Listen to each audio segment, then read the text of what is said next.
So what I'm going to do, understanding the dangers of phishing. So some people may be aware of what phishing is. Some of us may have no clue whatsoever of what phishing actually involves and why it's such a danger to us. And actually, you could be experiencing it on quite a daily basis and actually not be aware of it. Some of you may have been victims of these sort of phishing activities before. I know that I probably get 2 or 3 emails each day that comes through, and Ruth is going to go through today and talk to us more about that and also some examples. Ruth, I know you're going to start off with a bit of a video, and as soon as I saw the video sort of started to play the other day, I did know exactly what route this was going down. So Ruth, if I can pass over to yourself, thank you.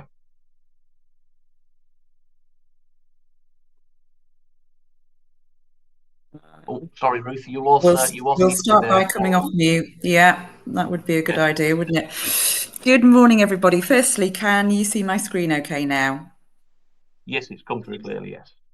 Awesome, thank you. Martin, thank you, and what a wonderful organisation Pathway is. I'm delighted to be here with you all this morning, and it's a beautiful sunny day here in Yorkshire, and yeah, everything is good in the world, but there's also a lot of bad in the world, unfortunately, and Phishing Tackle are here to help recognise what that can look like, and in the spirit of that, what I wanted to do, as Martin correctly said, is start by taking you through a video. Now, this is about 4 minutes, so bear with it. Some of you may have seen this video, but I think it will really help set the scene for the rest of the presentation this morning. I'm going to take between 20 and 30 minutes of your time, and I'm really excited about being able to answer questions as we go through.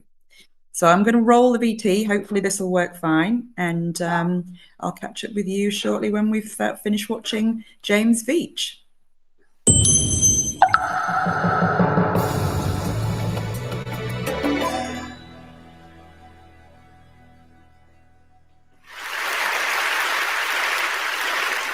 A few years ago, I got one of those spam emails, and it managed to get through my spam filter. I'm not quite sure how, but it's turned up in my inbox, and it was from a guy called Solomon Odonka.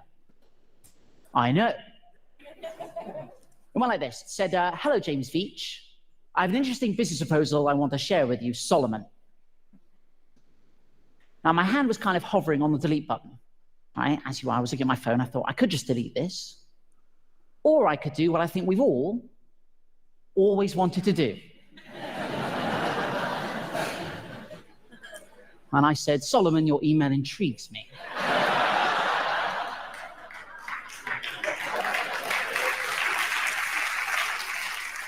And the game was afoot. He said, dear James Veitch, we shall be shipping gold to you. You will earn 10% of any gold you distribute. So I knew I was dealing with a professional.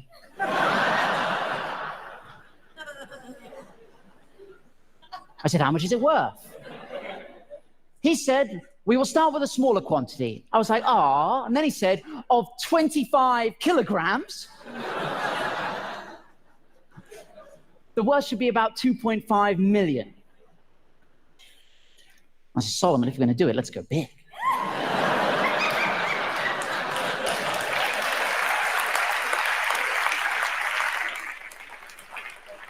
I can handle it. How much gold do you have? He said, it's not a matter of how much gold. How much is you're capable of handling? What? We can start with 50 kilograms as a trial shipment. I said, 50 kilograms? There's no point doing this at all unless you're shipping at least a metric ton.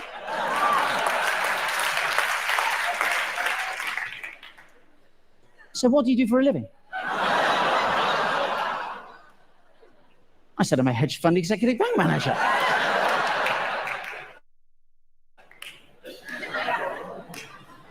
This isn't the first time I've shipped bullion, my friend. No. Then I started to panic. I was like, now look, where are you based? I don't know about you, but I think we're going via the postal service. It ought to be signed for. Right, that's a lot of gold. He said, it will not be easy to convince my company to do a larger quantity shipment. And I said, Solomon, I'm completely with you on this one. I'm putting together a visual for you to take into the board meeting. Hold tight.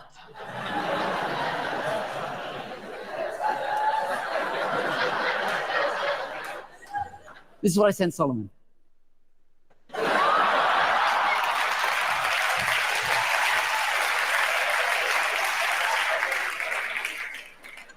I don't know if we have any statisticians in the house, but there's definitely something going on. I said, Solomon, attach this email, you'll find a helpful chart. I've had one of my assistants run the numbers. We need to be shipping as much gold as possible. There's always a moment where they try to tug at your heartstrings, and this was it for Solomon. He said, I will be so much happy if the deal goes well, because I'm going to get a very good commission as well. And I said, that's amazing. What are you going to spend your cut on? And he said, on real estate, what about you? I thought about it for a long time. And I said one word, hummus.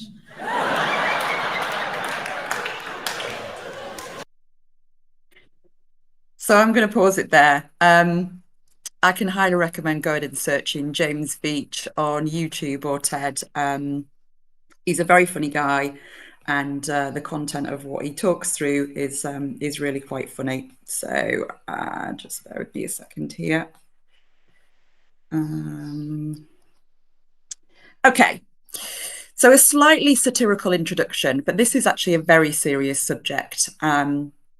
And what Phishing Tackle do is tackle a very serious problem.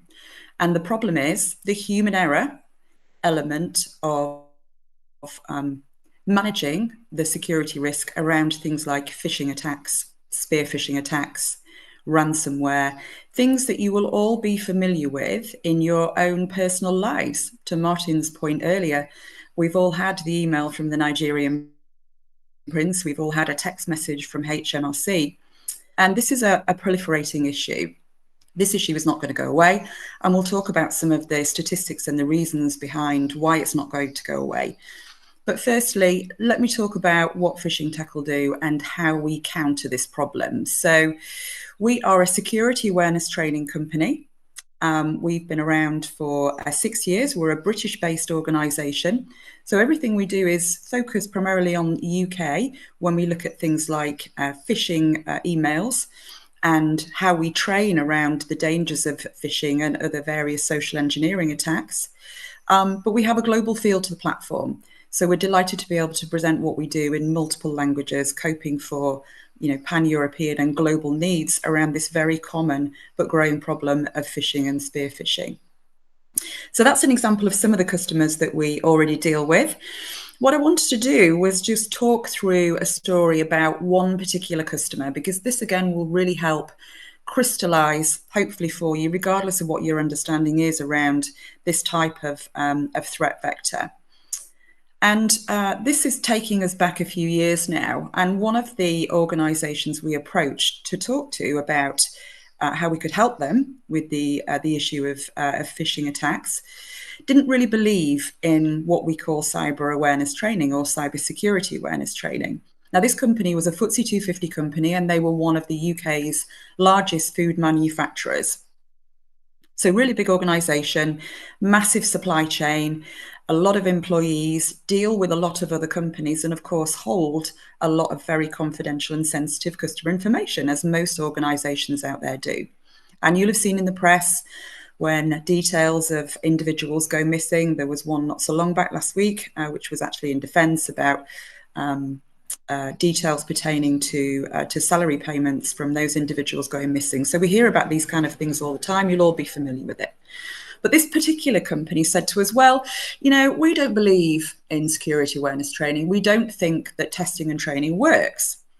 And when we asked them why, they said, well, we get a lot of pushback from our employees. Employees don't want to spend time engaging in these training programs. And we said, okay. Anything else? What else is driving this lack of belief and this lack of, willingness to look at how this could be successful for you? And they said, well, budget.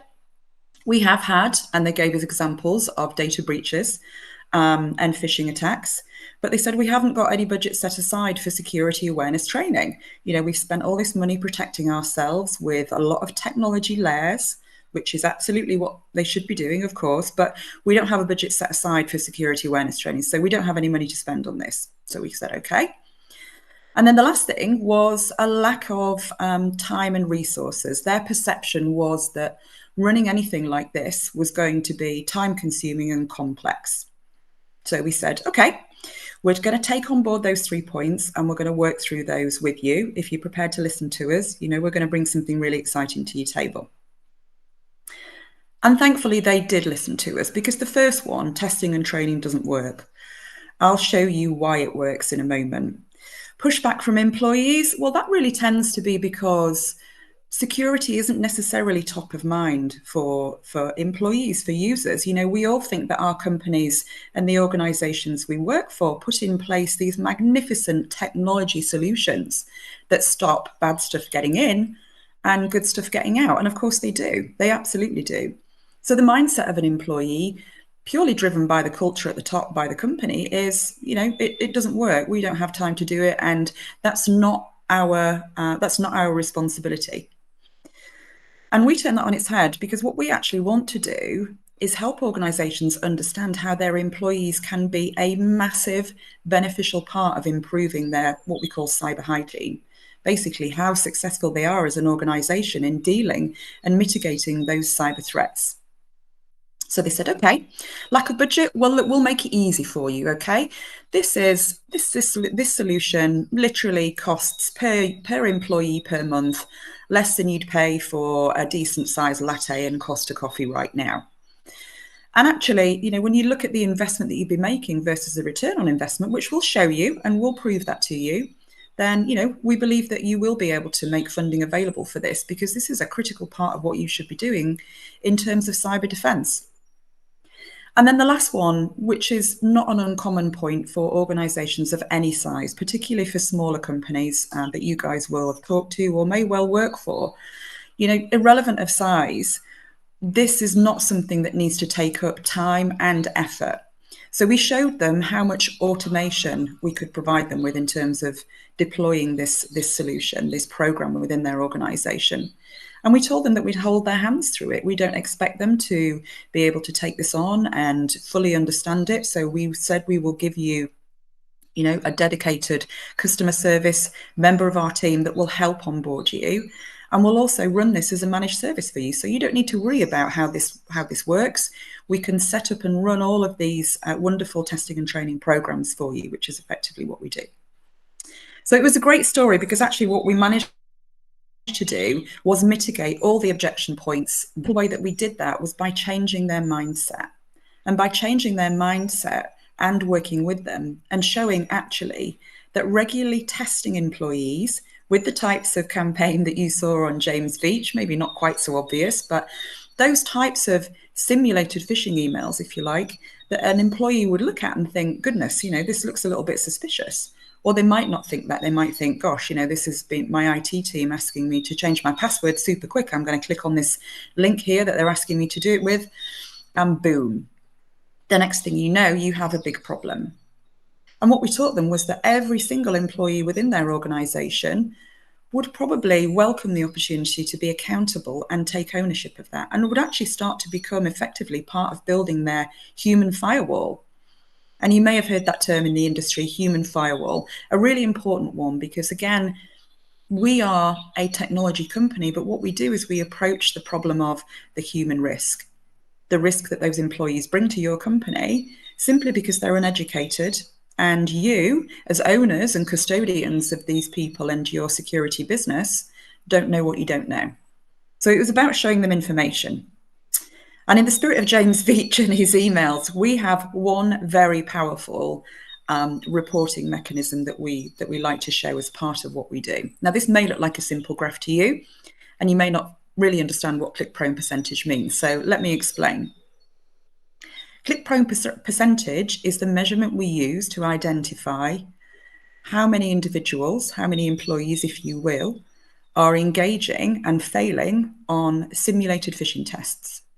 And a simulated phishing test would be a simple process of us generating and sending out something that looks like a password change request or a LinkedIn request, or perhaps even a Facebook notification through email to their work email address in the same way that they would receive emails every day.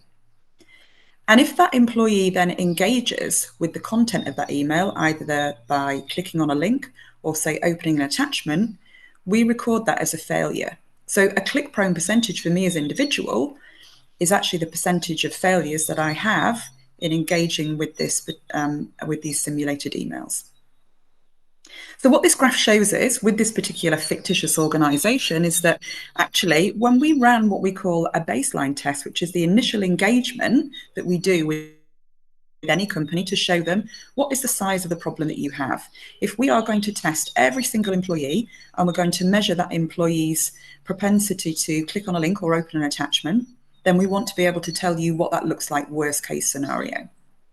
So with this particular one, we're looking at an initial click-prone percentage of just around 20%. And this can vary from organisation to organisation, and it may well depend on what they've been doing in-house already when it comes to that testing and training process. Some companies still don't have anything in place, and some companies do have things in place. So we typically see around a varying figure there, depending on what that company's approach to cybersecurity awareness training already was. But the interesting thing about this is that month by month and within a 12-month period, we've actually seen the employee's propensity to engage and fail in those phishing attacks, those simulated phishing attacks, drop right down to under 5%. Now, this is a really valuable way of us showing that what we do, regular testing and training employees on the back of those failures, really works.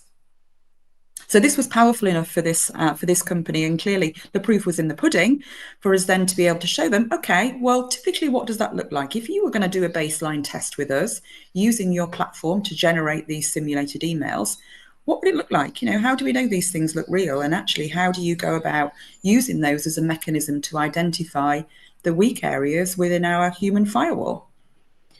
And this email is typical of what we might use as what we call a baseline test. So you'll notice that I'm sure you all receive emails like this, branded with Office 365, so it looks nice and warm and welcoming. And it's asking us as users to help our IT team by changing our password. And there's a link in the email, which you can see, saying please click here. And then it's asking us to do it within 24 hours. So these are typical tactics that bad guys will use in order to try and get us as people to engage with this content. And why do they want to do it? Well, there's probably a piece of malware behind this link, or they're probably just trying to take you off to another website where actually they can start to interrogate and steal your personally identifiable information, your data essentially, that's critical to you and, more importantly, highly critical to your company. So what are the typical things that we look to spot from these types of emails? Things like spoof domains, for example. So when an email is coming from an individual, if it was coming from somebody within your IT team, or if it was coming from one of your friends, for example, you would know that person's email address, and the domain to which it pertained would represent the company that they work for, and you would know that, you would recognize that.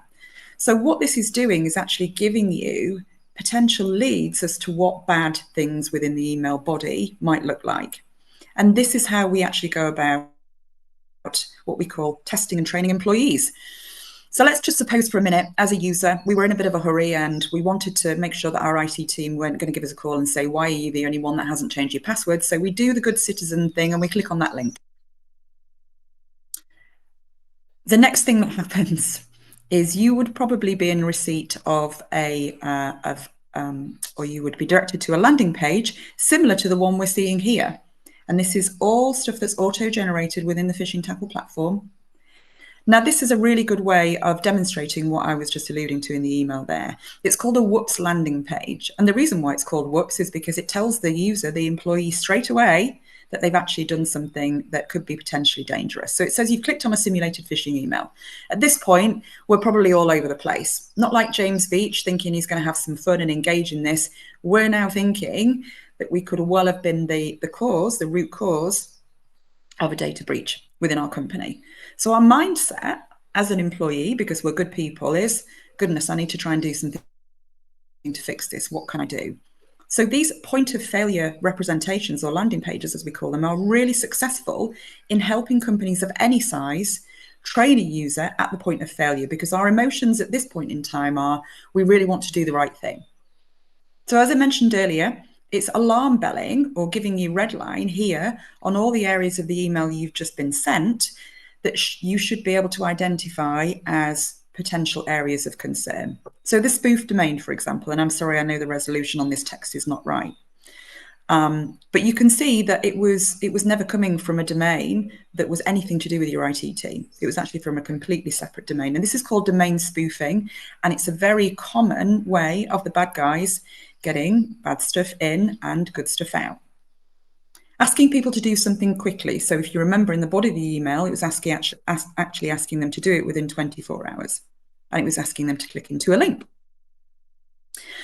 So when we showed this to this particular organization, they were like, wow, well, this looks really simple. This doesn't look like the type of thing that our employees are going to object to or say they don't see the point of doing or think it's a waste of their time. They're probably going to look at this and think, well, this is a great way for us to be able to actually really start to help our company build out this change that we need to our security awareness culture. So by demonstrating some of those really simple things, we were actually able to take them through what is at the heart of Phishing Tackle and what our value proposition is. And it's as simple as this. Phishing Tackle, using our automated phishing campaigns, the ability to generate those phishing campaigns in a very easy and effective way through the platform, and couple that with very relevant, current, real-world threat training courses or landing pages at point of failure, helps your organization dramatically reduce what we call your attack surface. And your attack surface is simply a collaboration of all those areas of vulnerability within your business in which a bad guy or a threat actor, if you like, can potentially get good stuff out and bad stuff in. So we're fundamentally focusing on organizations and helping them really reduce that attack surface. And we know that there are many, many different ways in which the bad guys will approach and criminals will try and breach an organization. But the key to being able to do something about this is actually having the knowledge of what is going on with your company. And when I say what's going on inside your company, I really mean being able to measure the size and the propensity of the problem right down to an individual. Do we have somebody that is a persistent offender here? And what are we going to do about it? How are we going to help that particular employee really start to recognize what bad looks like and to be able to tell us as a company when they think they've seen something bad, because we want to change this mindset. So by giving organizations that knowledge and power, they can actually start to really focus and hone in on the dangers of threats of the threat vector, such as phishing, such as ransomware. You know, these types of phrases and these types of attacks are not going away. We still hear about them, and we still hear about them on a daily basis. So giving companies the ability to identify where their problem lies within the business, train to do something about it, and report on a regular basis in a way that's going to help that company recognize what the size of the problem is and how they deal with it, really starts to help these companies improve their cyber hygiene and dramatically improve their security posture and reduce risk. So it's really about being able to educate and teach employees the critical parts and components of what good looks like and how to do something or what to do when they think they've seen something bad. One of the most identifiable ways that Phishing Tackle's platform works is because we go down the route of little and often. So going back to the first point that the food manufacturing company objected around, well, our employees don't have time to engage in training, and they don't really want to spend 5 hours of their working week having to go through training material in order to learn what bad looks like and what good looks like. And we totally agree with that. So at Phishing Tackle, we focus on little and often, testing on a regular basis, but making sure when you're serving training up to them, that actually it's done in a very succinct way. So most of our training courses, our training modules, are less than 2 minutes. The other consumable for an employee to be able to take that training. So we've actually built the ability to integrate with Microsoft Teams as an example. Teams being one of the most widely used forms of instant communication at an organizational level. So the ability to use that as a lever to say, hey, here you are, you failed a phishing test, but we're serving this training up to you. You can go through Microsoft Teams. please find your training course here, go ahead and take it. It's 2 minutes long. So we're removing the objections and the barriers that a lot of organizations would have when it comes to employees and not taking responsibility and accountability for their own actions. So why is this important? Despite the fact that we have many different forms of communicating now through social media, WhatsApp, Facebook, LinkedIn, SMS, everything that you guys will use and see on a regular basis, we still find that over 92% of data breaches and data loss is via email. And in a work environment, this is the primary threat vector that the bad guys will use. So what we're doing is allowing organizations to benefit from using our testing and training programs to really laser focus on the size of the problem. 92% of every single data breach and data loss that company will suffer, and it's never an if, it's only a when, is through email.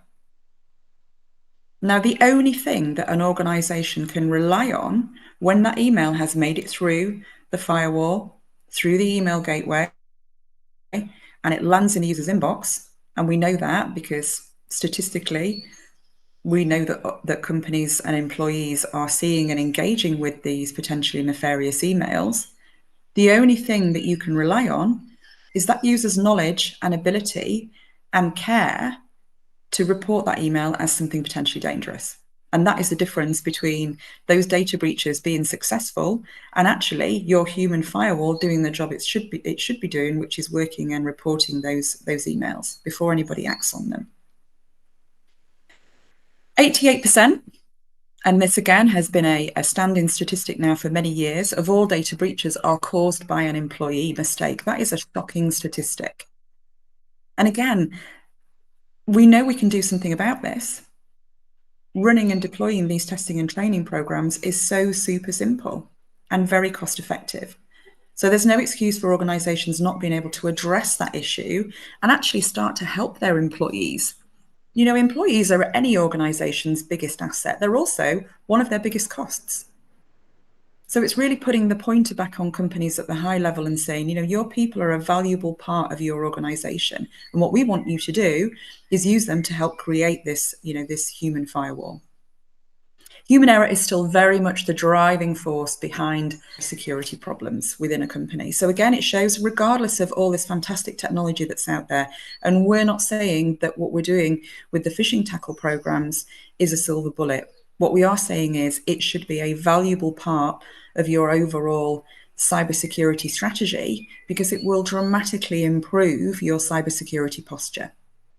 It also helps with many other issues that organizations face on a daily basis in terms of how do we make sure we're meeting regulatory and compliance standards within our specific industries, particularly in industries like finance and law, where they're dealing with a lot of high net worth organizations and customers and a lot of very, very sensitive data. If that was to get into the wrong hands, the repercussions of that are catastrophic for these companies. Brand reputation. And we've all seen companies make headlines because they've lost employee data or because they've lost the information of their customers.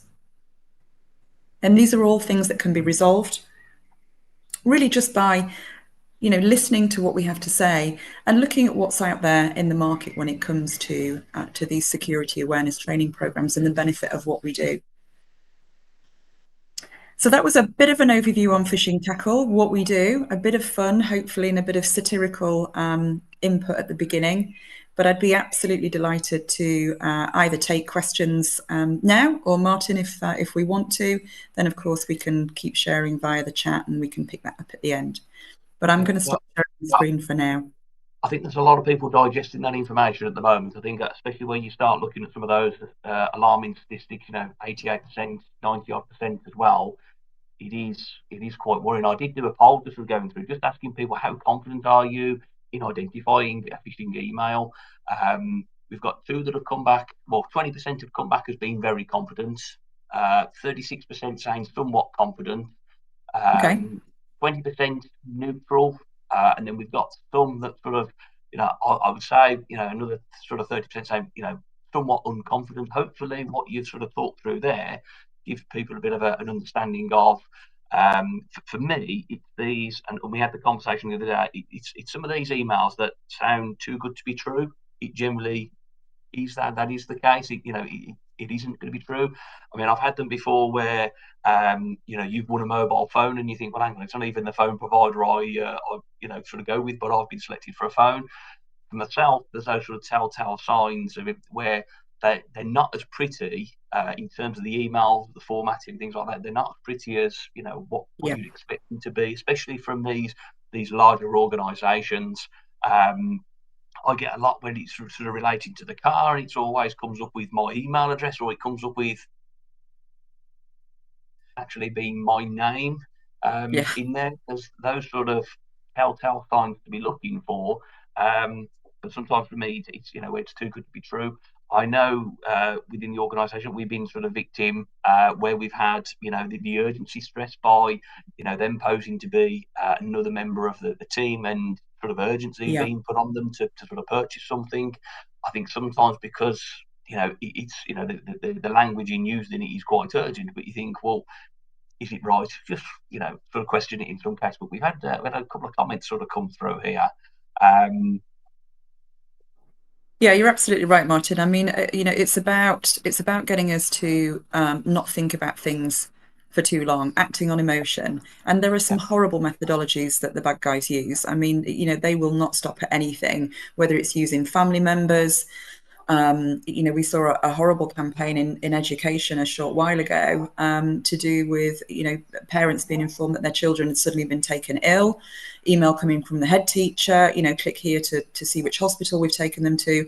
There's no limits to what they'll do to try and get people to engage with this content. So it's about stopping and thinking, and it's about teaching people what to check at a base level when those emails come through. And it's really very simple. Once you know what to look for, then it's a very easy process to follow. Yeah. So we've had two questions come in, Ruth, and hopefully you maybe have to shed some light on there. So one of them, why would an email, particularly from Gmail, be flagged up as spam? Is it something to be concerned about? What's your thoughts on that one?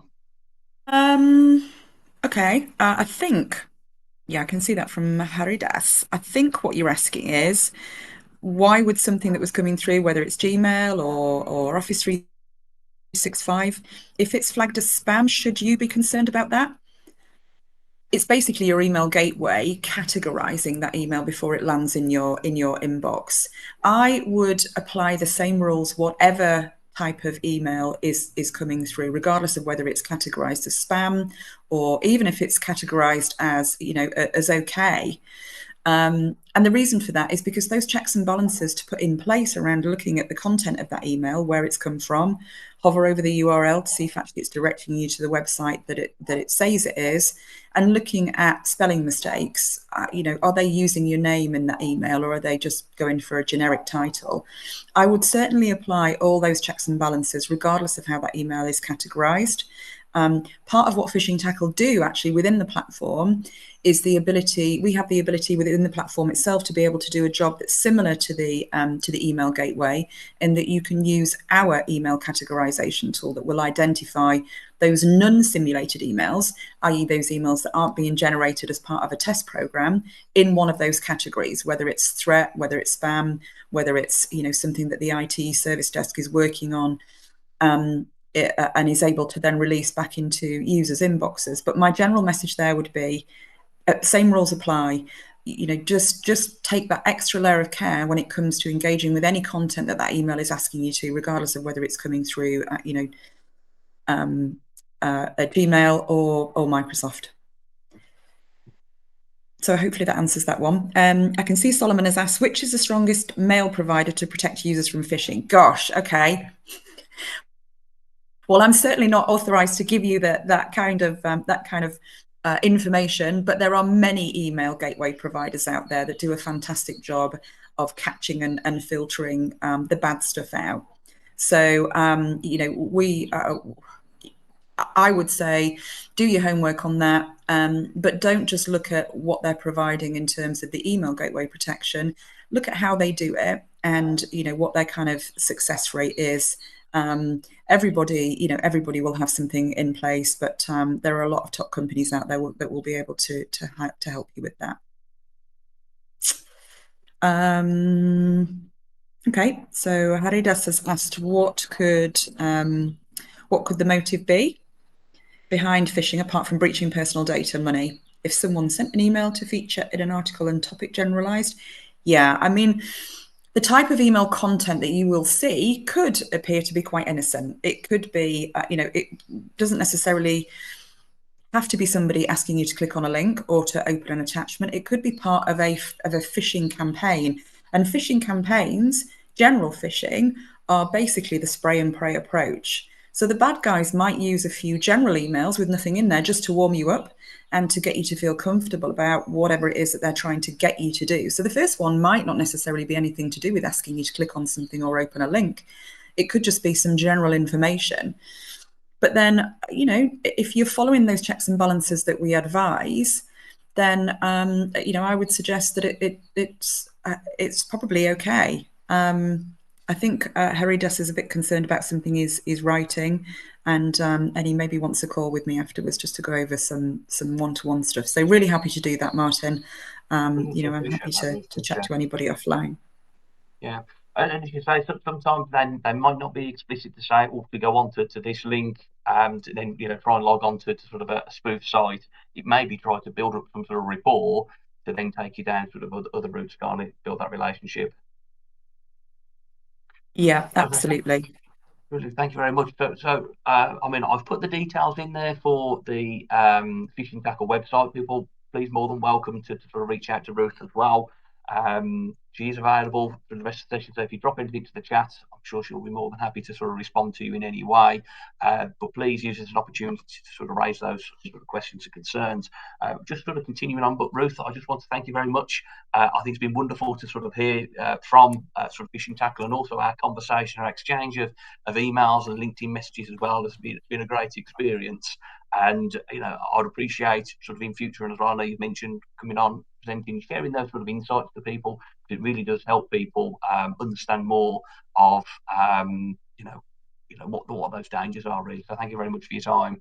Brilliant, lovely. I'll hang around here, and happy to be part of the Pathway Partnership, Martin. So thank you very much, and thanks everybody for listening. Thanks very much. Take care.